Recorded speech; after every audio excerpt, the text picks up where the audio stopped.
روغن قرمزی که قبل تست کردیم بریزیم داخلش. دفع بخوره، باید طلایی بشه. این غذا مثل دارو میمونه. واسه زن زاوو درست میکردن قدیما. این غذا بهش میگن شله.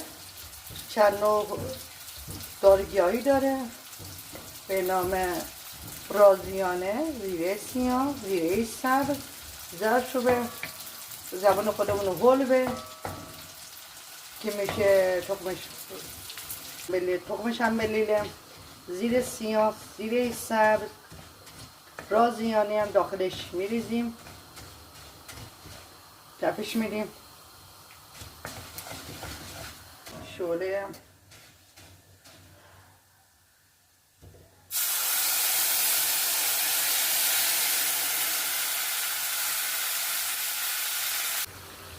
داره الان روغن میندازیم. روغن کنارش اومده بالا، از حباب دادن افتاده، حبابش خیلی کم شده، روغن افتاده.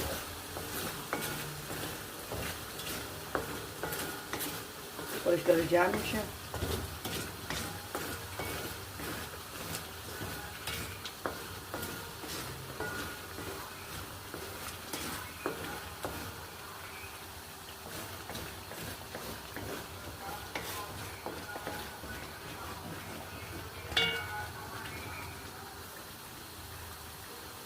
از کاسه جمع میشه.